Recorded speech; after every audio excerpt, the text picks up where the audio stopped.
Buenos dias to my loyal fans and people who have just scrolled through their Twitter or had a suggested video via the algorithm. For the algorithm, I would like to say, Konnichiwa, ¿dónde está? Yo quiero, yo sagapo, I love you, I bow down to you, my robot master. Hopefully, you're seeing this for the first time going, who's this cute kid? Why does he look so tired? And boy, he better hide those bags under his eyes or else there'll be a smash and grab at the store, which is his face. Shout out to all the cities that are losing merchandise, and in those people's defense who are doing the smash and grabs, it could be an online store pickup gone bad. Who knows? But we don't need cops, that's for sure. Shout out Seth Rogen, who's gonna write the new motto for Los Angeles. It's a wonderful city, just don't have anything valuable in your car or person and you'll be fine. Russia and the Ukraine, what's gonna go on? What is gonna go on between those two people who DNA-wise you couldn't tell the difference? They're all commies to me, but apparently there's some intra-fratricidal beef where they're arming up on the border of who cares former USSR. Does Fred Savage from the Wonder Years have a podcast? Or was that just a joke from someone in Comment Roulette, my live chat that we do while we record this every day? Just getting all you new listeners who got here through the algorithm all caught up. You're about to watch a guy go senile before your eyes, as I am the only real news source left in China. The pilot who used to drive Ghislaine Maxwell, and or as I like to call her, Gasoline Maxwell, however you want to pronounce it, and Jeffrey Epstein's esteemed guest to his very private island, or as I like to call it, Teen Beat Island. If it was a magazine, it would be called Teen Beat. Teen Beat Island, or as I like to call, 18 years old, is she legal? I just trust the porn producer that he checked the credentials. When you watch that fucking teen porn, you just trust. You just gotta trust whatever producer produces porn that this is an 18 or 19-year-old girl, because if there are trustworthy people on the planet, ironically, I do think it would be porn producers. Don't trust politicians. And porn producers, everyone wants except for people with morals who are middle class. What is it about having so much money that makes you want? We'll get to the bottom of that, just like I demonetized myself by cursing and talking about in the first couple minutes of this podcast, so we have to fight every week to go from limited monetization to real monetization. It keeps Jesse writing. He's getting his law degree to keep this show on the air when he puts them up. We got a lot to talk about in the news, in the good old glory, and also Chile, and why not? Let's talk about what's going on in Malta. This is LongDays, and Wasdadealis. Yannis Pappas. Yeah. When you all tucked up in the day long, and the news online going on and on, what's right and wrong, and it's something up. Now here comes a great kid you know you can trust. From the true who's who to the news and cameras, to the fake politics and the propaganda. Yeah, this kid's screwed in, got a lot to say. Oh shit, it's about to be a long day. It's a long day. It's a long day. What's up, everybody? You're not looking at a different person. It is just me, Clark Kent. That was just super Yanni. I just put my glasses on to be able to read my dates. So, thank you to everyone who came out to Uncle Vinny's Comedy Club at Point Pleasant, New Jersey. We had a great time. My next dates coming up is at Mohegan Sun at Comics. December 16th through the 18th. Get your tickets at yannispappascomedy.com for all these dates. Then we're heading down to Plano, Texas to catch COVID and also perform comedy at the House of Comedy. That is January 6th through the 8th. Then we're going to San Diego, January 20th to the 22nd to celebrate the new year with people whose families haven't seen their fathers in a long time because they live on a military base.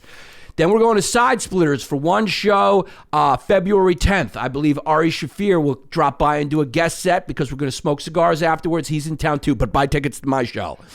Then we're going to be at the Comic Strip in Edmonton. We're going to Canada from February 17th to the 19th. Then we're going to New Westminster, British Columbia at the Comic Strip February 24th to the 26th. Then we're at House of Comedy in Bloomington, Minnesota, March 3rd to the 5th. And then we're at LOL Comedy Club, which I love, down in San Antonio, Texas, March 24th to the 26th. And then House of Comedy in Phoenix, Arizona, April 14th to the 16th. Come see me live.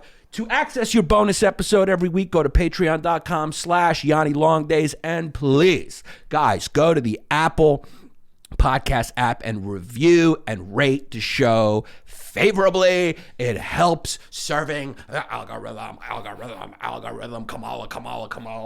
Kamala Harris may be being nominated to the Supreme Court or as a judge because Democrats are figuring out that Joe Biden may not make it.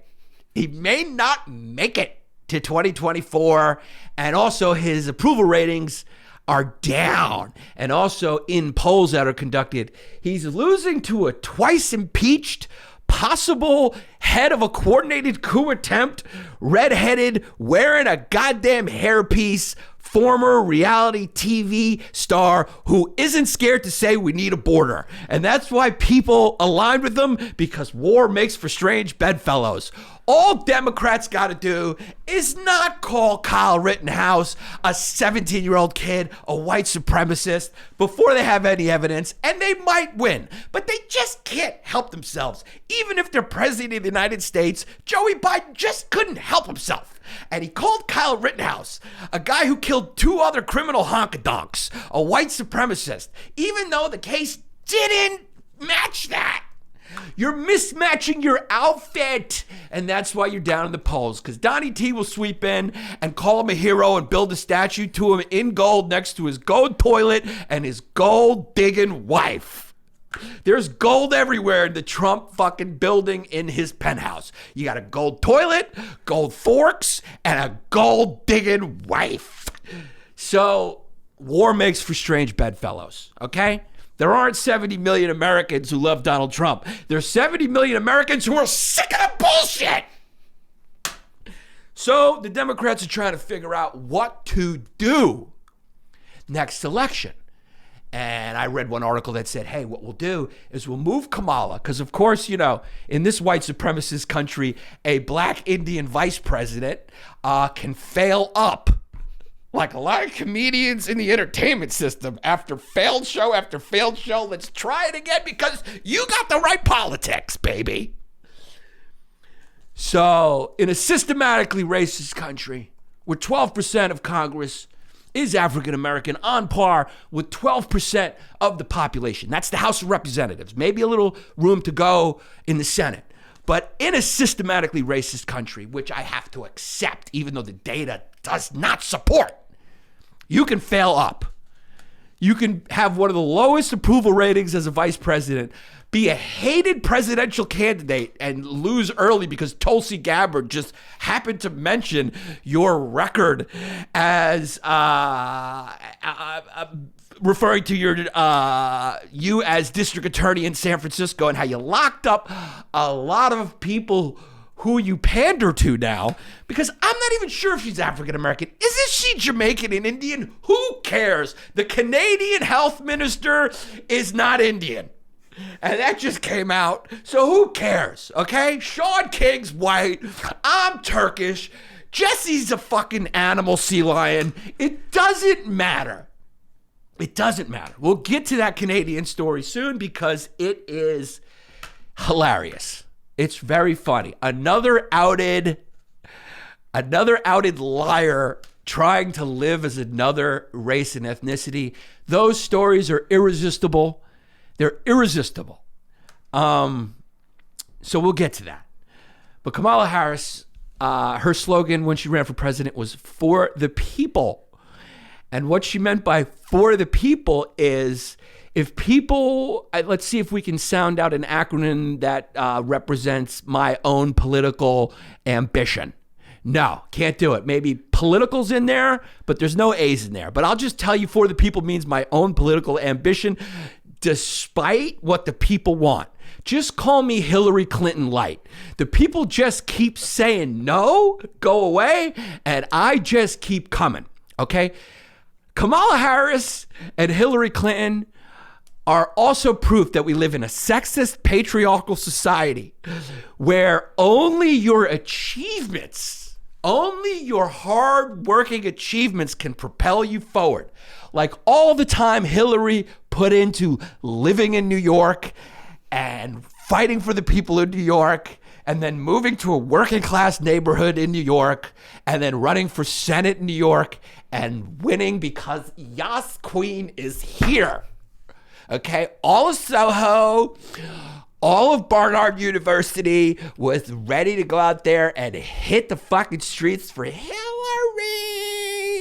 because she carries hot sauce in her purse when she's got to go on a date with Charlemagne the God. So if there's no better proof that this country is a sexist, systematically sexist and racist and discriminatory, systematically, Hillary Clinton, who has not been allowed to move up. She started as the beard wife of her husband, who gets sexual pleasure elsewhere, also gets his cigars rolled elsewhere.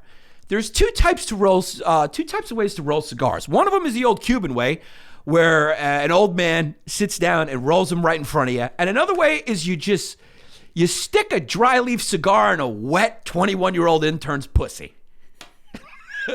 That's called the Clinton technique. So she started as the wife of a president, and then somehow became a senator, then somehow became a two-time presidential failed nominee who lost to a fake billionaire, Gamsha Hust. And if you don't think Hillary Clinton is going to make another run for president of Sweden, she will figure it out. She will figure out a way to move to Stockholm for 13 minutes and put her bid in for prime minister of Sweden because it's a socialist democracy, okay? Who has health care, which she fought hard for and couldn't get past. She could not get it through. And that was her main objective as the first lady, or as I should say, the first beard. The first lesbian first lady. I put lady in quotes. The first vice thing. She's like Freddy Krueger, dog. I mean, is there anyone in politics more like Michael Myers? Like you try to kill him and they just keep coming. Okay. Her next campaign slogan when she runs for president again should be called Halloween Part 26. I'm back, baby. Her and Kamala Harris. It's Jason Voorhees and Michael Myers. They're back. They will not go away, no matter how many times they fail and lose. So apparently now Kamala Harris may become a justice. They may just make her a Supreme Court justice, even though everyone hates her record, even though the liberal people hate her. Conservatives obviously hate her, but they laugh at her because they know liberals hate her. The Democrats they just don't know what to do with her. She's like the Catholic priest of the Democratic Party. She fucks up in one area and they're like, you know what? Let's just move her over here. Let's just move her to another parish where we don't have to deal with her. Let's move her to another branch of government from the executive to the judicial so we don't have to deal with her. And Hillary, she's the Pope. She is the Pope. So, also, our politicians we have to get rid of this oligarchy we have. Okay? I remember even back when I used to complain about the oligarchy. I would complain, oh my God, another Bush, Oh my God, another Kennedy. Oh my God, another whatever from a powerful family. And now I want them back. Now I want them back because I don't know how I feel about Dr. Oz running for Senate in Pennsylvania. Now, I don't live in Pennsylvania. Neither does Dr. Oz, because to the best of my knowledge, he's been doing a pseudoscience fake medicine show on television. So he will be running as a Republican, but I doubt he'll be running as a real doctor. Dr. Oz, the disarmingly handsome TV doctor, will be running against Dr. Ruth and Judge Mattis in what will be one of the most entertaining, media-trained elections in Senate history in Pennsylvania. We're getting to the point now where we're all starting to realize that we were better off when we had establishment politicians. And what I mean by establishment politicians is, people with a pedigree who, maybe bought their way into Yale with C grades like George Bush did. But at least there was a power establishment in control who wanted to maintain some type of status quo status quo is not a word, but status quo is. And most importantly, keep the chaotic gates of hell closed. Because now, albeit it's very funny, it's a little scary when you have members of the Senate and governors of states, which is your state's president, if you want to use an analogy, calling a member of the Senate, even if you disagree with her politics, calling her part of the jihad squad. You can't have that, okay? I understand that all these social media outlets want to go after comedians, and now I understand why. It's because we're cutting in on a lot of politicians, journalists, and dark web intellectuals. We're cutting in on a lot of their shtick. The jokes have to be now reserved for people who are elected officials. Here she is back again in the news. And there's no better way to make national news, Lauren Boebert, than calling a member of the Senate part of the jihad squad and a terrorist because she's Muslim. You're supposed to keep those comments for private parties in your home on holidays. You're not supposed to say those to constituencies, to your body politic, to your constituents, where people are live streaming it for Facebook. Okay? You're not supposed to do that, Lauren Boebert, who then had a phone call with Ilhan Omar, and surprisingly, they didn't get anywhere. She didn't give an apology. Now we have politicians on both sides. I won't call them the jihad squad, but I will call them Destiny's Child. Where we have Destiny's Child pandering to the lowest common denominator on the left. Overly educated, full of shit, woke children who don't want to grow up. And then on the right, we have absolute stone cold pieces. I'm sorry, Jared Harvin. She's a piece. She is a Sarah Palin type piece. She pulls those glasses off and texts Glenn Rice back. He's going to come over and give her a dick down as well. Glenn Rice, he was a basketball player who played at Michigan and then the NBA, who fucked Sarah Palin in college, which made me like Sarah Palin a lot more. Also, she had the same understanding of geography as me, which made me think I could get a beer with her and try to bang her out without feeling looked down upon. And now we got this chick who we talked about last time. Lauren Boebert, Sarah Palin 2.0, who's calling Ilhan Omar a terrorist. I'm sure there are some issues you guys could talk about. This is not Nick Cannon's Wildin' Out. This isn't a diss-off. You guys are elected officials. Can we please keep the sophomoric comedy on certain podcasts that aren't this one or this one? Here she is. There she is. If you can do a side-by-side, she's kind of Sarah Palin 2.0. She's always photographed in front of American flags. She wears jeans. She's got a belt buckle. She lies and says she hunts. You know, even though she's just a sweet piece of pus that probably married some oil tycoon and lives in some goddamn redneck place. There they are. Even the media compares her to Sarah Palin. Why not? It gives you something to write about. That's not issues that aren't important to working class people. That aren't issues that actually make a difference. You journalists can just do your clickbait fucking car crash, side of the highway articles that I'm supposed to be talking about on this podcast, but you actually write articles on them about how she's the new Sarah Palin because they both have glasses and they're both above a 6 on the fuck me scale. I mean, this is the fucking country we live in. We're an absolute goddamn joke. D. John Hickey says, more like status quo. He likes it. Mitash O says, do I buy the dip on the Omicron dip, Dr. Yannis?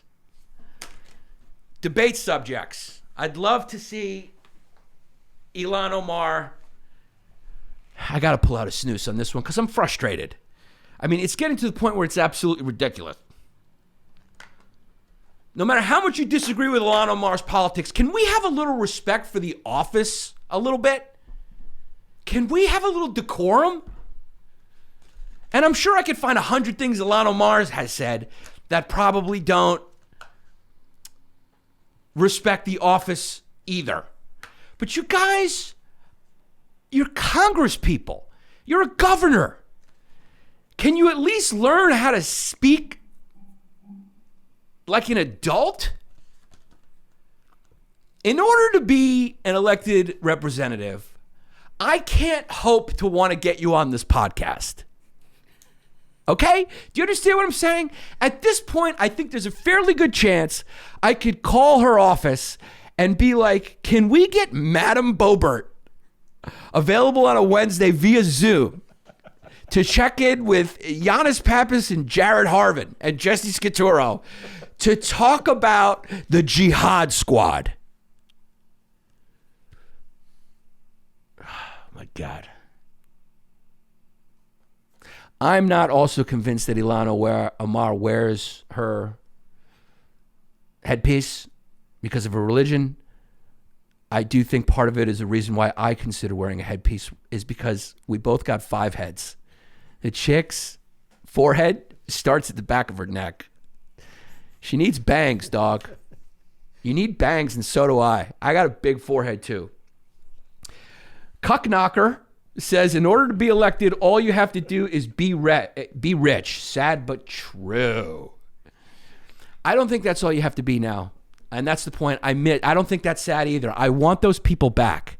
I want those people back because they're forced to learn which fork to use, and they're also forced to go to Ivy League schools. Even if they pay for their grades, they're around smart people who earned it, and that's better than having Miss Boebert and Ilhan Omar go at it in a fucking Nick Cannon diss-off for the media. Yeah, there's her forehead. It's big. You could land a fucking plane on Ilhan Omar's forehead. I'm sorry. Those comments are supposed to happen here, Madam Boebert.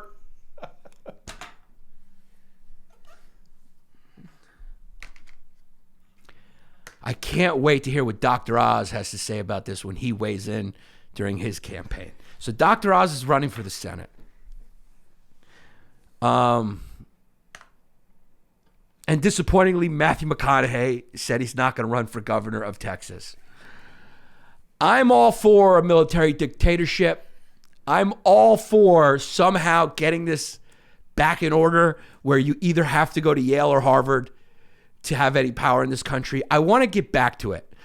I thought I was a fan of democracy until this republic started looking more like a democracy and less like the oligarchic republic we traditionally have been. Let's get back to the fake democracy where you feel like you have a choice, but it's not really a choice, okay? It's two people who are both skull and bones brothers from Yale, and they fake fight like the WWE, and they come from powerful families, and they have officials in their pocket and whatever, okay?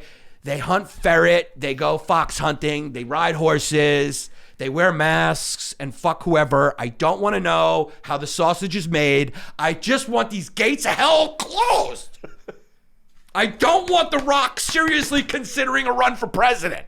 I don't think King Z in the CCP fears The Rock, who before he meets with him will probably ask how his biceps look and is there a makeup person?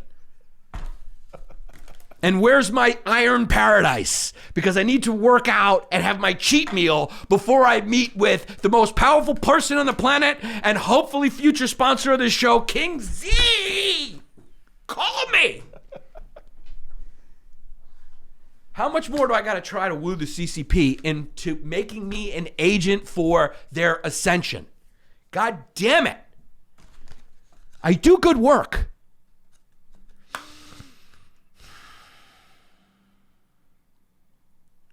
Someone said Zoa Energy. That's his like vitamin drink. Yeah, we can't have a president who has a vitamin energy drink. You know, that's what I thought before we had a president. Jared Harvin's calling right in the middle of the episode. That is right before we had a president. This is after we had a president, pardon me, who had a board game at airlines, appeared on WWE wrestling, married a woman who showed her tits.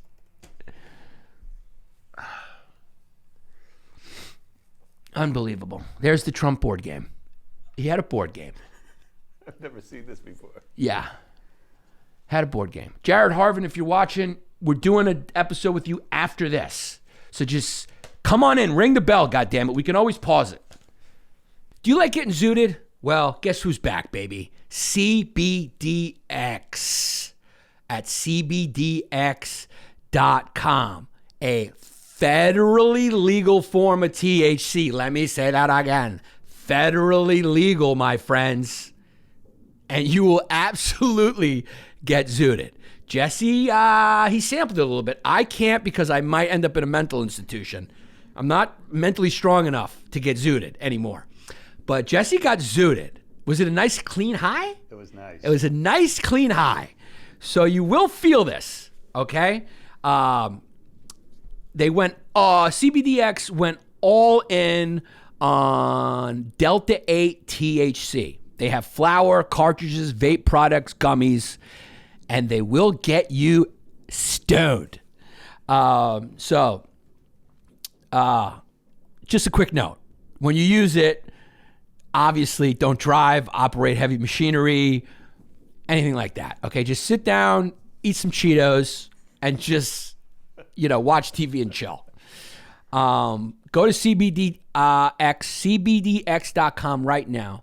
Promo code FUMES. You will get 20% off and a gift. Okay?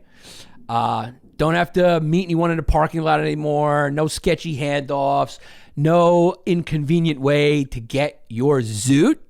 Now you can get your zoot right in the mail chute, directly in your crib. So get yourself some gummies or a vape. You'll be blown away that this is legal and shipped directly to you. And hey, guess what? They even take crypto.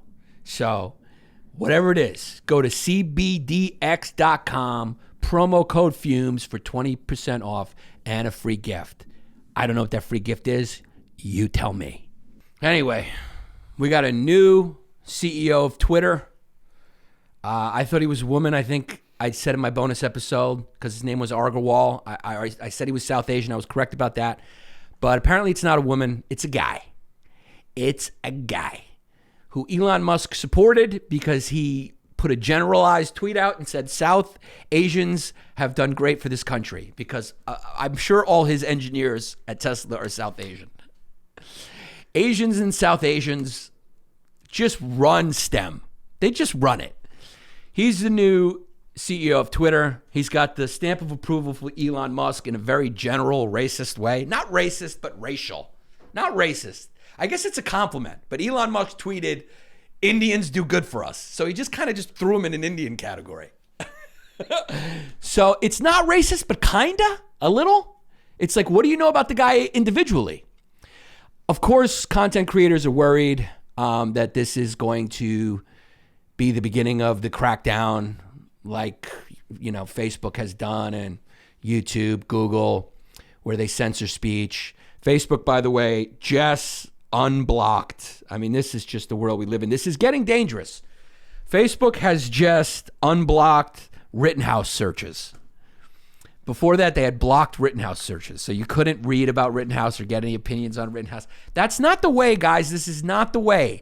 The CCP way is not the way. Censorship is not the way. Allowing people to hear stupid opinions is the way. Okay? Better education is the way, and patrolling fake accounts is the way. I know you don't want to do that, because that hurts your bottom line, because those fake accounts increase your engagement and you can bullshit your stockholders after you've gone public that, look, we have 20 million users on Twitter. Bullshit. Okay? You got Jordan Peterson, you got the Weinstein brothers, you got a few comedians, and the rest are Chinese and Russian bots, and you know it. Everybody else is at work. They're not on Twitter. They don't care about Dave Chappelle's special, and that's it. But, Twitter was the most free site. Like, what you could, as long as you didn't threaten anybody or anything dark like that, they kind of let everything fly. I mean, there's porn stars on there showing full porn, comedians making jokes, and they're the least censored. So now that was Jack Dorsey's rule as CEO. And now he steps down to, I don't know, go live off the land. I don't know what he's going to do. Go be a Buddhist monk or pull the bed bugs out of his beard. Who knows what's going on? I don't know what he's going to do. But, much like all the tech CEOs, he's going to be a goddamn billionaire and look like a homeless person. Can one of these guys get a suit? Like, can one of them look decent? Why do the nouveau riche always dress the most expensive and the most rich look like they showed up out of a time capsule looking for a Beach Boy concert? I mean, look at this guy. He's wearing a tie-dye shirt. He's got a tattoo on his elbow like Sergio Chicone, and he's worth $1 billion. He looks like a kid who's trying to make it in the open mic scene at the Creek in the Cave in Austin. Can one of these guys put a goddamn fucking Banana Republic suit on at least? Jeff Ross apparently said, and this is a quote for him, Twitter and Facebook are not good comedy rooms. You're goddamn right about that. And now everyone's worried about Twitter not becoming a good comedy room because they unearthed one of Argowal's old tweets. Can we pull it up? It'll be the first thing that comes up.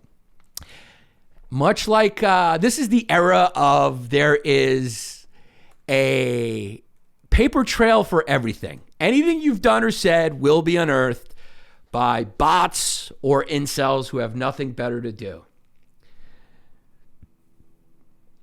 Toe Master Strangler says Jack Dorsey will do an interview with Coop or Oprah to talk about how hard life is. Those are the two go-tos. Anderson Cooper and Oprah. Love those two ladies. Yanni, how often do you check Twitter? Honest question. I'm on it all day because it's the last pace. I'm still free. So, Argowal's tweet that people are worried about that was unearthed, I think, from 2012 says, if they're not going to make a distinction between Muslims and extremists, then why should I distinguish between white people and racists? Welcome the new CEO of Twitter. And his first ruling went into effect yesterday when we were recording this. Can you pull up his first policy decision, which is making people go, here we go again on my own, going down the road I've only known. I don't know the words to this, but I assume the song's about feeling lonely. All social media CEOs must be autistic. That is a requirement. That is true. Thank you, 416 John. Yannis for president. Why not at this point? Why not? Logan Bagley 87. If fake news porn gets canceled, I don't know what to believe in anymore. Omar's Wild. Join the Long Day Discord where there is no censorship and you can drop hard Fs with an occasional N. That's not the best advertisement for my Discord, Omar's Wild. The only thing that saves it is that you're a Sandra D. You're from a part of the world that is protected speech. It's a protected speech. You're part of the world where the new CEO is concerned to protect. So his policy decision, basically, his first policy decision. Jesse's got a tough time Googling this shit. Did you find it? Yeah, right here. So it says sharing personal media such as images or videos can potentially violate a person's privacy and may lead to emotional or physical harm. Can we lose the emotional part? Can we all stop being insecure 11-year-olds? How about the physical part? Can we stop regulating speech to try to guess and proactively protect people's feelings, which are very, very mercurial and unpredictable, and oftentimes based on things that have nothing to do with the thing they were offended about, because people project and they're narcissistic little babies? Can we maybe do that? But the second part of the quote is where it gets very interesting. The second part of the quote, if you could go down, Jess, I'm sure they add it, is this will protect. They didn't. Do they put it? Can you get the full quote? Yeah. The second part of the quote talks about who he in particular wants to protect. And it sounds like a woke dog whistle. Poodle over here. AOC. Voltron. Activate. Long Days drinking game. This is from 416 John. Take a shot every time Yannis puts his glasses back on and off. Yanni, from this angle with the glasses, you look like Joe List's gay uncle. Pug is here for the meme, says classic Greek mansplaining. Skeezy O, I want people to stop calling me a cuck, so no, we need more speech cops. You got it, Skeezy. You got it, Skeezy. You got it. The full quote from Argawal, to paraphrase it, basically says, he states, I have in mind members of minorities or activists from disenfranchised groups and minorities in particular. He specifies. I'm paraphrasing. But I just don't know why you have to specify, why you have to try to, basically signal your politics in your policy decisions, because it's transparent. Why are you picking sides?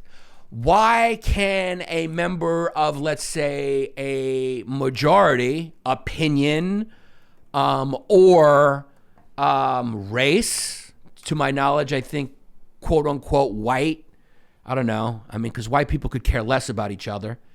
They also have ethnic groups and cultures. Go figure. You wouldn't know that from the media.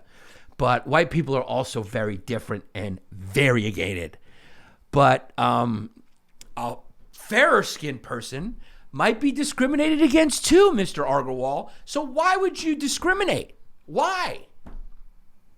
Or someone from a majority opinion. For example, the majority opinion being, we like Dave Chappelle's special. I like Dave Chappelle's special, and guess what? I do support trans people, and I don't want to harm them.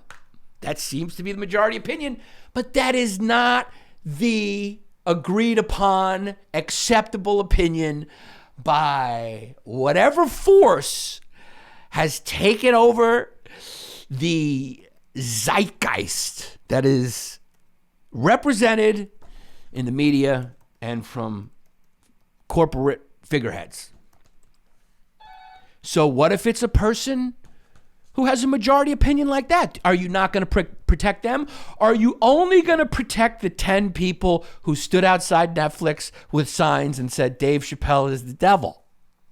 One of which you can find in a very video on Twitter having very, very racist tweets that someone made a video in between her speech about how Dave Chappelle is such an oppressor. He reads them and has them read in a computer voice. He reads her tweets, this trans woman, in the computer voice about how Chinese people and Hispanic people, it's so funny. Go to Twitter and Google it. Manscaped.com. Guys, my fan base needs to be fume free, and Manscaped is the best line of defense against fumes. You got to mow down that muff with Manscaped, and your Performance Package 4.0 needs to be called yours, okay? You have to have your own Performance Package 4.0. It's got everything you need in there to manscape. It's incredible, okay? You get the Lawnmower 4.0 trimmer. You get the Weed Whacker ear and nose hair trimmer. You get the Crop Preserver ball deodorant, which makes you smell nice. You get the Crop Reviver toner, Performance boxer briefs, which is a nice touch that they give you a couple of extra pairs of undies, and a travel bag, which I use when I go on the road to hold your goodies. So the 4th generation trimmer features a cutting-edge ceramic blade to reduce grooming accidents thanks to their advanced skin-safe technology. It really does. They got the LED light there so you can really see what you're doing when you're mowing. The Weed Whacker's awesome. And the Crop Preserver ball deodorant smells delicious, and I'm sure the ladies love it. Okay, I would know because I'm married and my wife won't go back down there. You lose a few blowjobs once you get married. I'll tell you that right now. So they even throw in a free gift in there. 2 free gifts. I am remiss. 2 free gifts with your Performance Package 4.0. So if you're a dude, why not? Even if you're a chick, get it. Why not? Get it for your man. Christmas is coming up. The Performance Package is an incredible gift for yourself and for somebody else. And I mean that. I use it. We all got one. Jesse's got one now. They sent us so many. So go to Manscaped.com. Of course, the promo code is FUMES to get 20% off and free shipping. Promo code FUMES. Manscaped. Let's battle Fumare together. Now, I know you see a smoothie on my desk. That's because Jay Harvin just walked in his studio. Jared Harvin.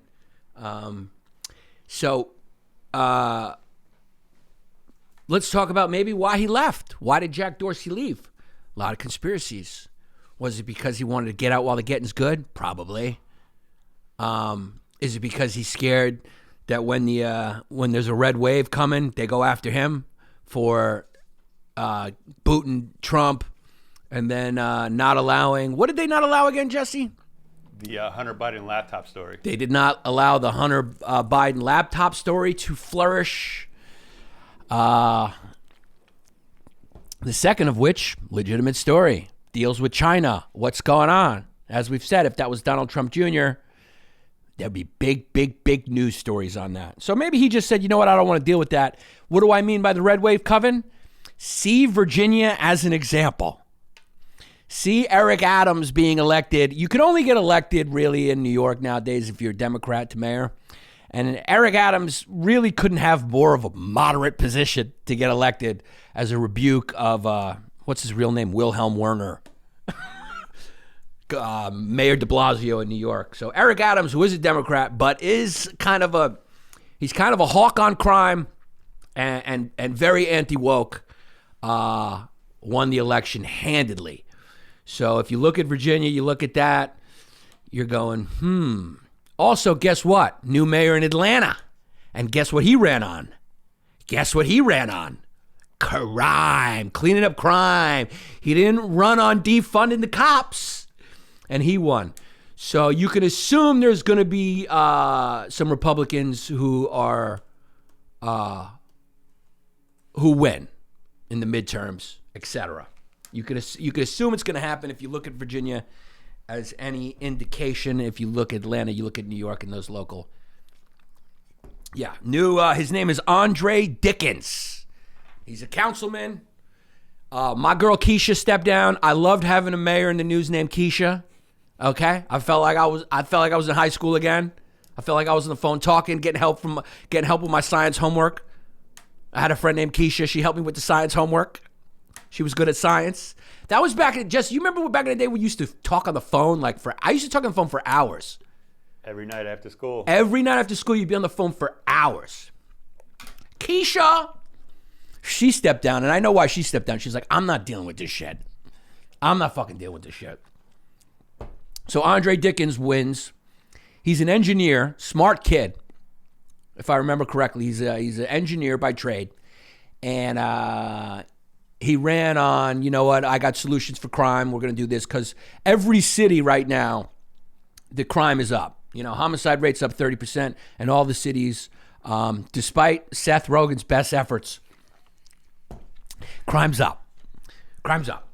So there will be a lot of candidates running on that and winning on it.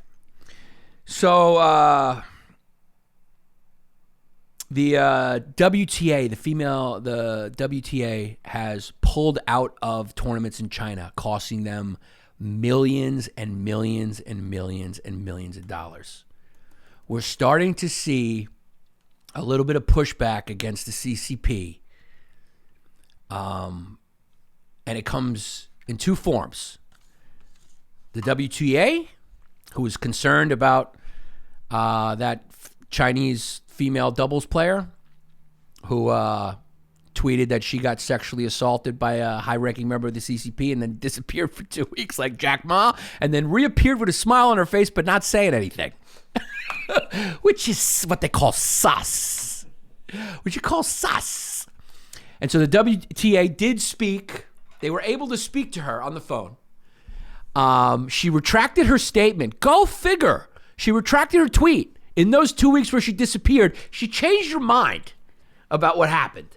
She apparently tweeted she was raped and then all of a sudden took a 2-week vacation. I can only assume she went to Thailand and laid on a beach and really thought about it and said, you know what? I think I made that up. Or I was hacked. And now she's saying it didn't happen. And I guess that's a little fishy to, how should I say this? Anyone who's bipedal and has a brain. But especially the WTA, who said, we're not convinced, and you know what? We're putting our fucking moral money where our mouth is, which is what I love to see. Now, here's the deal. This is why I love this story. And I'm talking to you, Mark Ruffalo. I'm talking to you specifically, and I'm talking to a few other of you. I'm talking to you. I'm talking to a few of you big mouths online. Put your fucking money where your mouth is. You want my respect? Put your money where your mouth is. Okay? Don't just tweet something. You believe in a cause? The next Hulk is going to be Michael B. Jordan, not you. The next hope is going to be Elliot Page and her six-pack, not you. I want to see you sacrifice your paycheck, because what the WTA did here was they said, fuck that. We're concerned morally about this, and we're not going to partner with China. We're not going to make money with China. We're pulling out, and guess what? We are going to lose hundreds of millions of dollars doing it to make a point. That's the way you change the world. Are you willing to sacrifice your personal interest for a principle? I don't see a lot of that going on with these content creators online either. I just see a lot of pandering to bases like politicians do. Shout out to the WTA. I'm taking a position here. I'm not just going to be a bear poking. This is my mom as a human rights being in my DNA. Shout out to the WTA. Shout out to Enes Kanter, who is making LeBron feel very uncomfortable right now that he had to take some sick days. Enes Kanter is really annoying LeBron James right now. He's annoying LeBron. He's not annoying Michael Jordan because Michael Jordan does not have emotions. He just wants his team to win, and he will punch Steve Kerr in the face to do it, and he will fucking yell at Will Perdue to hit that 12-footer, or he will fight him openly on the court. Michael Jordan doesn't care. He doesn't even know who, he's got so much money, he's so famous, he doesn't even know who Enes Kanter is. And he's also not of the Twitter generation, okay? He smokes his cigars, his eyes are bloodshot, and he sleeps on a bed of his goddamn money and his glory as the greatest athlete of all time and one of the most famous men to ever live. Meanwhile, LeBron, who can't get respect on his name because people say he doesn't have the killer instinct of Kobe Bryant. Okay? LeBron is getting prickled by Enes Kanter's constant tweets. He's tagging LeBron in them, going, LeBron, what do we think about the slave labor in China? And LeBron's going, will you shut the fuck up? I'm trying to get Russell Westbrook to buy into a team concept. I don't have time to think about these bigger issues. All right? I only have time to tweet about Kyle Rittenhouse occasionally and do a lot of other good. Because here's the deal. LeBron does a lot of good. He does a lot of good for the community. And LeBron is one of the greatest, and he doesn't get his respect. But there is this China stain on LeBron. When that Houston general manager slipped up and he criticized China, okay, LeBron made a statement, and I'm not going to ask Jesse to Google it because we will never find it. But the statement was, and since this is real news, I'll just paraphrase. I will be responsible and paraphrase. The Houston general manager, if you don't know basketball, stop calling me Paul Verzi. How do you turn it on fucking silent again? Swipe down. Swipe down. Hit the half moon crescent, do not disturb. Thank you very much. But that says do not disturb. Thank you. A little help from Gen Z never hurts. Now I have to restart this because we went silent again. You can roll this. Because, I never learn. I never learn. Jared taught me how to do this last time, and I still never fucking learn. And I'm sure Paul Verzi wants to yell at me about how the Knicks should have won. Did the Knicks lose last night? Yeah. I mean, Paul Verzi, give it up. They suck. Okay? We're not on a roll, and don't tell me about their draft class and how it's going to change around. As long as James Dolan is the head of that organization, they're going to lose because it's a sold-out crowd, and he doesn't care. And, So, back to LeBron. So the situation was, I can't read it. Can you see that, Jared? Yeah, Maybe right you could here. just help out. Can you read this? Yeah, it says Lakers LeBron James on NBA's China controversy. I don't want to get into it. Feud with, his name was Daryl Morey, but I believe he wasn't educated on the situation at hand when he spoke. That is what you call the opposite of what is true. That is what you call the opposite of what is true. Now, LeBron is not a dumb guy. He's a smart guy. LeBron was saying that because he has to say that because Bronny makes millions of dollars with China. Also, LeBronny's a good company man, and the NBA makes a lot of money with China. Like the entertainment business, we make a lot of money with China. What are you more likely to see? What are you more likely to see? Elliot Page beat Odell Beckham Jr. in a foot race, or The Rock ever tweet something critical about China? It's a tie. It's a tie. It's a tie. Because let me tell you something. If The Rock gets drunk on his cheat day, which I follow him on Twitter, he has a cheat day. He likes to drink his own tequila and have about 10, 15 cheeseburgers and a bunch of cookies while he kicks back and shows us pictures of his feet and the television. If he decides to get a little drunk on that tequila and accidentally tweet something true about China, you will see an apology video in Mandarin with him and John Cena going, and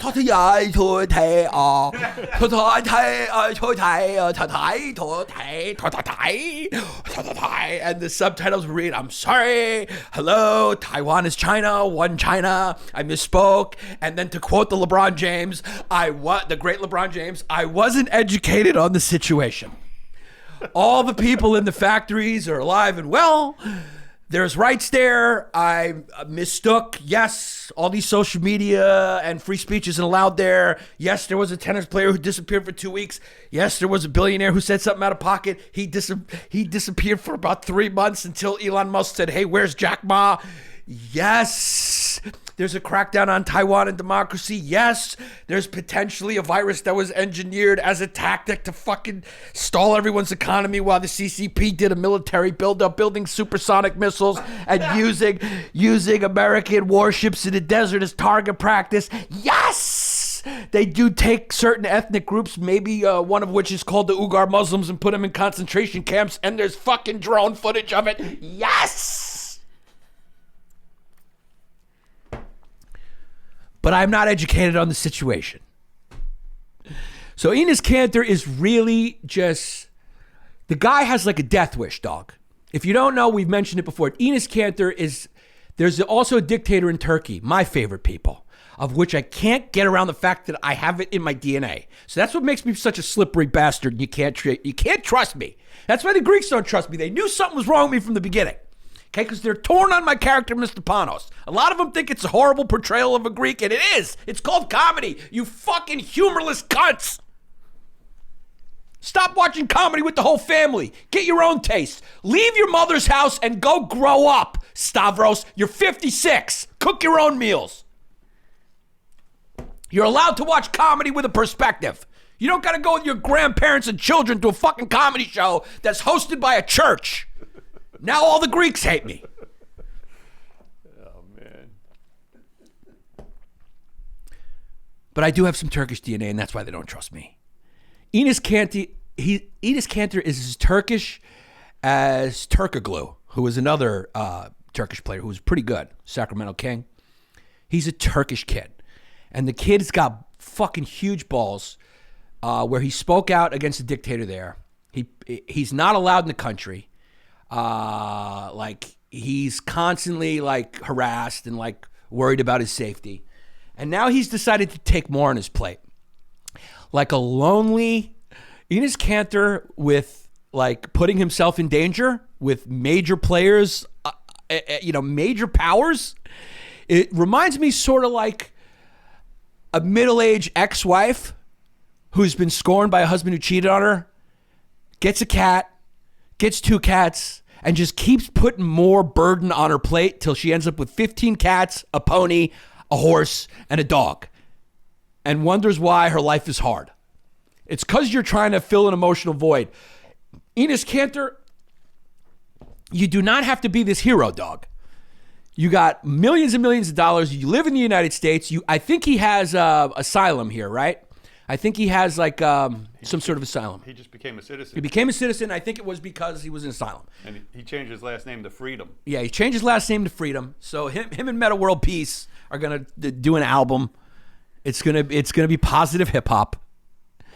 And he changed his name to Freedom, and the kid's just going wild. But the thing about Enes Kanter is he's right. What he's saying about China is on the money. He's even going so far as to wear sneakers with just blood splatter all over them. And he keeps tweeting at Michael Jordan and LeBron James saying, it would be nice to have you on board.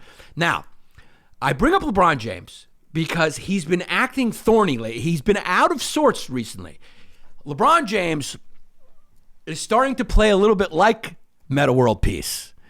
There was an elbow to the face, which he calls was completely accidental. When you watch the video, look, I am an old school kid who remembers 80s basketball. I remember the Celtics, the Pistons, and the Lakers. I remember what a Rick Mahorn foul looked like. You can watch that video as many times as you want, LeBron James. You knew where his face was. You know how powerful you are. One of my favorite things is when actually Chris told me he was sitting next to Joakim Noah on a flight. And they started talking about basketball. They started talking about LeBron James. And they said, the thing you don't know about LeBron James is he's probably the strongest basketball player that's ever played basketball. He's like, Joakim Noah's a big dude. And he said, when LeBron James is going downhill and you bump him, like you try to bump him, you go flying. When he goes to the hole, when he goes downhill to the hole, like he moves your body out of the way. Okay, but LeBron James is like a great team player.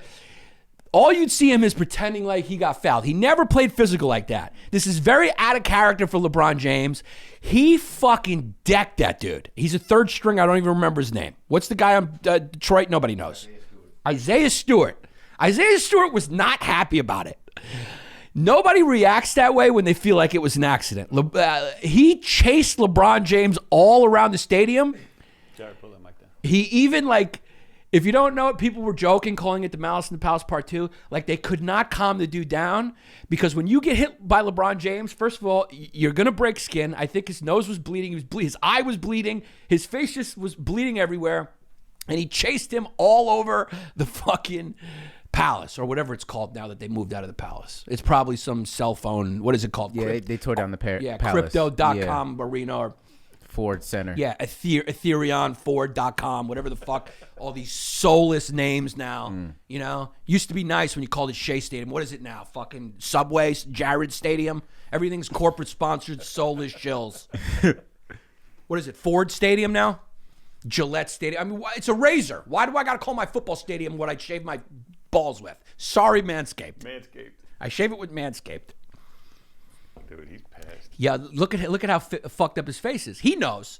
You don't react that way if it's intent. So LeBron James has been acting out of sorts. His team's losing. He's been acting out of sorts. And now all of a sudden, mysteriously, LeBron James is out. Okay? He's out.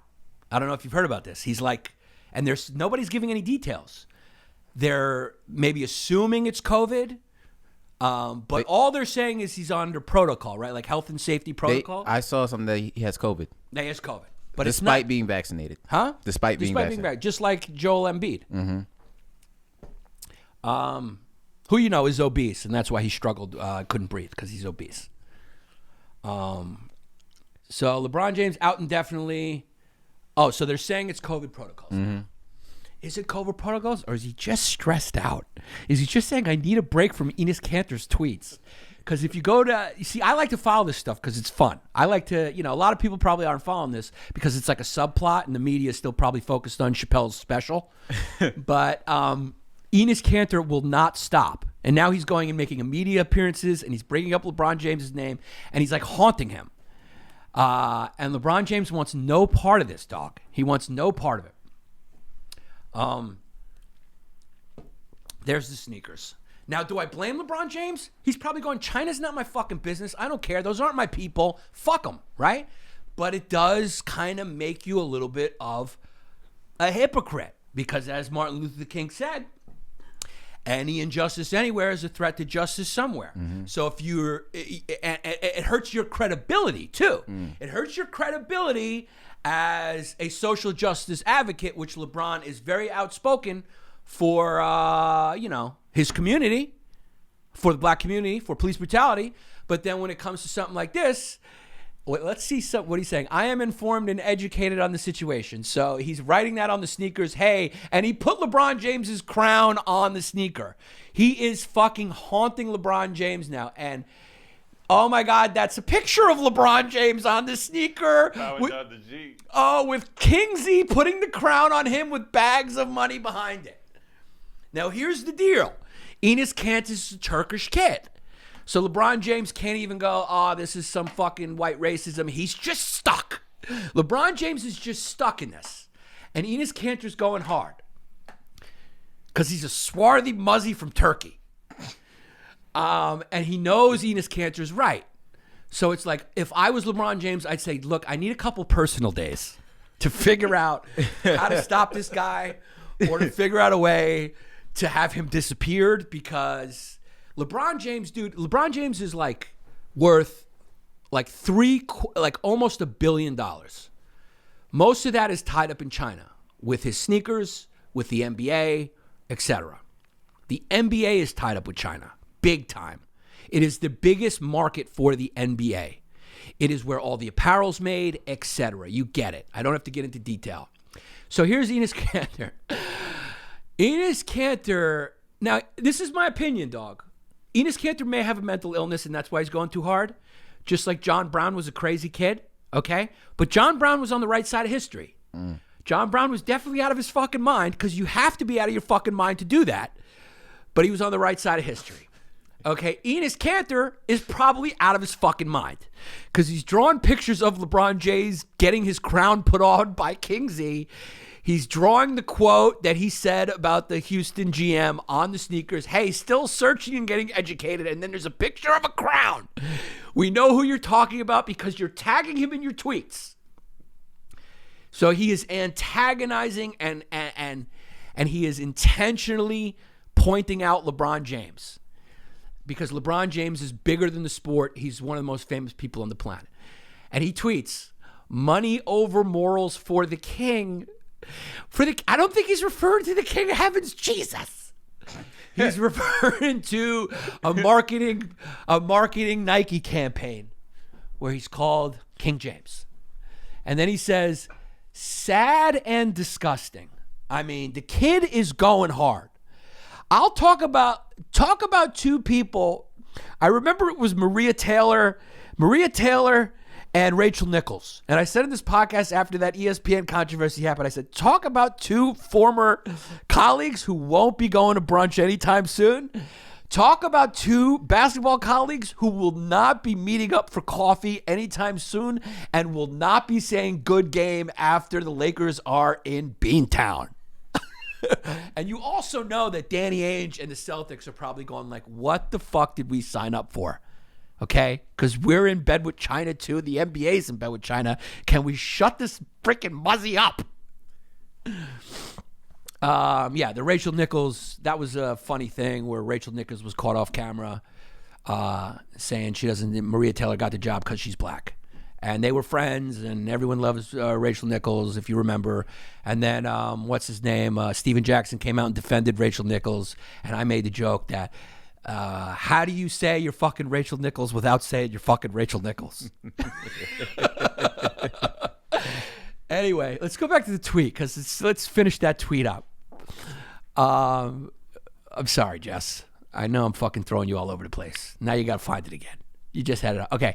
The rest of it is sad and disgusting how these athletes, I love how he's beating around it. He's got crowns everywhere and he's got the king, but he's going, these athletes, we know who you're talking about, my friend. How these athletes pretend they care about social justice. Who could that be? Is he talking about, who could he be? Is he talking about Butler in Miami?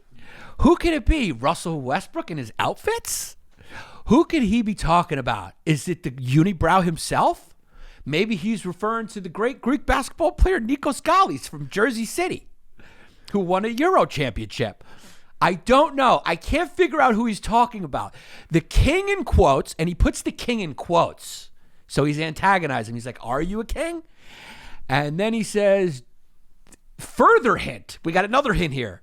They really do shut up and dribble. We remember that controversy from when that bitch on Fox told LeBron to shut up and dribble. When Big Boss says so. And he puts a red Chinese flag there. Okay. I mean, is this a LongDays podcast? Then he says, did you educate yourself about the slave labor that made your shoes? Or is that not part of your research? Here's the thing, Enes, to take LeBron's side to play devil's advocate. If I was making millions and millions of dollars from those shoes, that would not be part of my research either. Mm-hmm. I would, what you call, turn a blind eye to that. Okay? Because as the great George Carlin said, not in my backyard. If it's not happening in my backyard, I don't want to know about it. So it's a fun thing happening here, and I'd like to see how it plays out. But part of me does suspect that LeBron has taken a few personal days to just figure out how to... Maybe you'll have to bleep that out. Toys R Us is back. Yeah, good luck with that. They got a new flagship store going up somewhere. Yeah, good luck compete with Jeff Bezos on that in the middle of a pandemic. That's what people want to do, is bring their kids to a store and crowded aisles and stand online when they can just push a couple of buttons on their CCP-made iPhone. and have the toys sent directly to their house.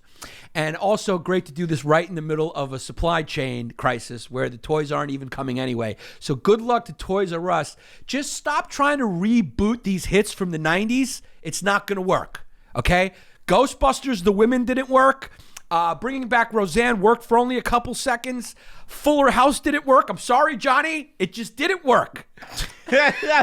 Some things just need to die a graceful death. Right off into the sunset, Toys R Us. You're not going to compete with Amazon. It's not happening. And the timing couldn't be worse. That's like when I got COVID and missed Joe Rogan on YouTube and ended up doing it on Spotify to a quarter of the audience. The timing's off. Let me just say this. Facebook, you still got me shadow banned on Instagram, so I want to take a shot back at you. Facebook sucks. Facebook feels like it's Rochester, New York. Meaning it used to be hot, and now it's just got empty skyscrapers and meth heads. And fat old parents who root for the Buffalo Bills because that's the closest town. And what I mean by that is Instagram. Facebook, you're done. Okay? And Instagram, you're about to be done. You're Buffalo. Okay? People on... you're done. But Chris Cuomo is a good brother. Okay? Chris Cuomo is a good brother, and Alec Baldwin has claimed that he did not pull the trigger of that gun. In an interview with George Stephanopoulos, he says, I didn't pull the trigger. White supremacists did. I don't mean to make light of the situation because I feel bad for Alec Baldwin. I don't think he killed her because he wanted to. I think he killed her because she had some secret information about him that he needed to get away with her from. I feel like there was a reason we don't know. Maybe she had some information about Hilaria that Alec Baldwin was sensitive about. Maybe Hilaria had mentioned a running with the bulls that she did when she was saying she lived in Barcelona for 20 years. And, you know, the Baldwin family did not want it to come out that she was a white girl from a rich suburb, a Jewish white girl from a rich suburb of Boston, even though we already know it. She's still trying to claim that she grew up in both places. And maybe there was a story that she told somewhere on some media show when she was running around being a fake cook or fake yoga instructor or whatever. Don't you love when these the arm candy of like very rich, powerful men, all of a sudden they become like these like influencer yoga instructors? Yeah. It's like, we get it. You're a fucking housewife who's paid for. Can anyone just be who you are? You don't work for yourself. And now you're showing up on Good Day America with Scarlett, whatever her fucking name is, and you're showing me how to stretch. You're not Indian. You're not a real yogi. You're a rich suburban white girl who doesn't know what to do with her time because Alec Baldwin pays the fucking bills. You're not from Spain. You're not Spanish. You know how to pronounce American words. And your puss is so good that there was a first AD on a film set that had a story about you not living in Barcelona when you said you did, and Alec Baldwin had to kill her for you. That's my story, and I'm sticking to it. This was a hit job. And I'd be surprised if the CCP wasn't involved in some way. Why not? But Alec Baldwin claimed in his interview with George Stephanopoulos with his straight face that he did not point the gun at her and he didn't pull a trigger. He didn't pull a trigger. And so George Stephanopoulos says, well, then how did the bullet fly out of the gun that you were holding? And he goes, why are you giving me such boomer energy right now? Why you got to be a boomer, Georgie? You ought to go. You ought to gee. Stephanopoulos. Why do you got to be such a boomer? Okay? Is there any way we could pull that up? Even if it takes a second, it's worth it. Because there's just a lot of things that don't add up about this story. And it's very intriguing. And then he has to deal with George Clooney. George Clooney's saying releasing a statement. George Clooney fired some shots at him. George Clooney said, hey, anytime I'm handed a gun on set, I always check first to make sure there's no live rounds in it. And George Stephanopoulos said, what do you have to say about George Clooney's statement that he always checks when he's handed a gun to make sure there's no live rounds in it? And Alec Baldwin said, why you gotta be such a boomer about this, dog? I would say Alec Baldwin's having a rough month.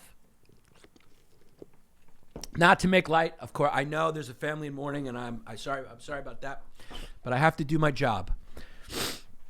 As the king pig Tim Dillon himself says, I got to do my job. And here we go. Was loved by everyone who worked with and liked by everyone who worked with and admired. Hold on. Am I supposed to believe that's a real cry, or I always respected you as an actor? You definitely were the most talented Baldwin. I'm saying it's real. Okay, let's just assume. But these actors, they don't have personalities. That's why they become actors, because they don't even know who they are. That's why he married a woman who claimed to be from Spain and went around saying, Alec, ¿quieres cachapas para bocadilla? Oh, crazy. I'm going a lady with the people. I'm from Spain. Hello. Let's go watch the running of the bulls. Oh, my God. I have to go to Barcelona. Have to watch it. Go there. The best architecture. I like to live in America. Everything's great in America. My name is Hilaria, not Hillary Weinberger. What was her real name? It was like Hillary Steinberger. Hillary Greenbaum. Her parents are dentists from Boston. There's a lot of people that went to school with her. She was known to take Jewish holidays off, but when she grew up, she became, I like to live in America. Everything's good in America. I'm sorry, I got you all over the place. Her real name is Hillary Lynn Hayward Thomas, not Hilaria Rodriguez. Born on January 6th. Born on January 6th. So, of course, we know who's behind the Capitol riot. I'm telling you, this all comes together in some way where Alec Baldwin had to do what he had to do to protect who was really behind the Capitol riots on the 6th. I think it was a little girl named Hilaria. Okay, let's watch the rest of this video after Alec Baldwin cries. I mean, even now, I find it hard to believe that. It just doesn't seem real to me. You haven't said much in public since that tragic accident. Can I just say this? Alec Baldwin looks like shit. Now, here's the two things that age you the most. Being president of the United States and accidentally killing a member of the crew. Roll it. You're going to age a little bit. I think the big question, and the one you must have asked yourself 1,000 times, how could this have happened? Here comes the good stuff. Just hang in there. It was a 1 in a trillion shot, and the gun was in your hand. How do you come to terms with that? It wasn't in the script for the trigger to be pulled. Well, the trigger wasn't pulled. I didn't pull the trigger. So you never pulled the trigger? No. I would never point a gun at anyone and pull the trigger. I would never. What did you think happened? How did a real bullet? What do you think happened? I thought she was sick. I thought she had a bad sandwich. Okay. Put a live bullet in a gun, a bullet that wasn't even supposed to be on the property. How do you respond to actors like George Clooney who say that every time they were handed a gun, they checked it themselves? Stop being a boomer, dog. So clearly, so right there on the surface, you felt shock, you felt anger, you felt sadness. Do you feel guilt? You said you're not a victim, but What a stupid. I'm sorry. I hate to go in on a Greek hero, but I mean, you feel sadness, you feel shock. Do you feel guilt? What do you think he's going to say? No, not at all. I feel pretty good about it, actually. Feel pretty good. I mean, can we, and I give him credit because he asked a few of the harder questions earlier, but like talk about a lesbian softball game. I mean, if that is not a 30-mile-per-hour inferior arm throwing you a ball, okay? Shout out to my lesbians. I love you, the Marines of gentrification, but let's be honest, I'll fucking hit a homer off you every time with those fucking slow, flabby arms. That is a softball if ever. Did you feel guilty? Of course I did, George. Of course I did. Okay, let's see the rest. Yeah. Yeah. Yeah, I did. Because I Killed her. think back, and I think of what could I have done. Well, Alec Baldwin Alex, and I don't know if there's anything different you could have done because you apparently didn't point the gun and you didn't fire it. So, obviously we're dealing with some sort of supernatural phenomenon that happened because, or you had a gun that doesn't require pointing and firing. We got a magic bullet on our hands here, fellas. Mm-hmm. We got what they call a magic bullet. My theory is Alec Baldwin put his arm down. The bullet, I feel like the bullet fired itself, ricocheted off the ground, hit a cloud up above, came back down, hit into a mirror, came back, and hit the first AD, who tragically, we don't know her name. Because Alec Baldwin is the star of this tragedy, which is why the media sucks. Because I don't even know the guy's name who died with Paul Walker. All I know him as Paul Walker's plus one. All I know is if I was doing the list at heaven, like it was a club, and he walked up, I'd say, Jesus, we got Paul Walker plus one on the list. I don't even know the guy who died in the car with Ryan Dunn. Because the media never emphasizes those people because there's no star power in their names. The real tragedy here is her, who she is, she died. Not if Alec Baldwin feels guilty. We know he feels guilty. But of course we're not going to do an interview with this dramatic music with her family or the girl who's supposed to run those guns. We're going to throw Alec Baldwin on there because the kid does a fucking Trump impression. And he's an A-list star. What does the peanut gallery think? Alec Baldwin is a huge Wanted fan. Bullet curved at hit her point blank. What does that mean? Do you know?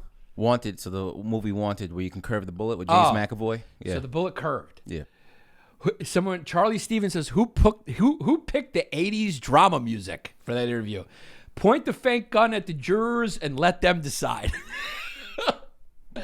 Alec is innocent like Epstein. Free Willy. Somebody there is just, an advocate for the innocent.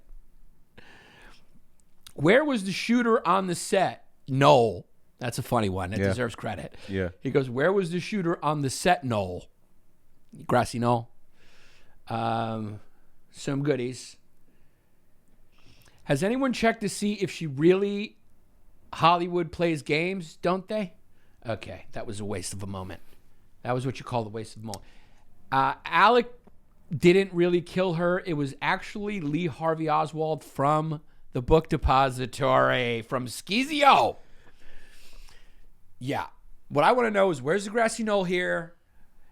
I need some ballistic experts to know where the shots were fired from. We need a Zapruder film. We got to figure this out because apparently he didn't point the gun and he didn't fire the bullet. But the bullet did come from his gun that he was holding.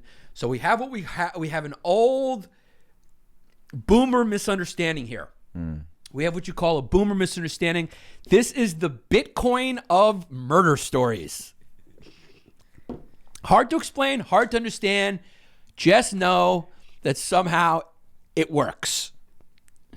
Anyway, there was a shooting at a middle school in Oxford, Michigan. Talk about an oxymoron of a city and state. Oxford, Michigan. Both those words conjure up opposite images. One, a bunch of beer drinking meth heads, and the other one, snooty wasps reading Chaucer. But apparently there is a place called Oxford, Michigan, and a couple kids got killed in a shooting. But you know what? As my favorite meme that comes up on this on Twitter is what's the dude's name? Atlanta, the show, very talented kid. Donald Glover. The best meme for this that you see in all the comments is him dancing, going, "This is America." Just kids. Oh yeah. That's the best one.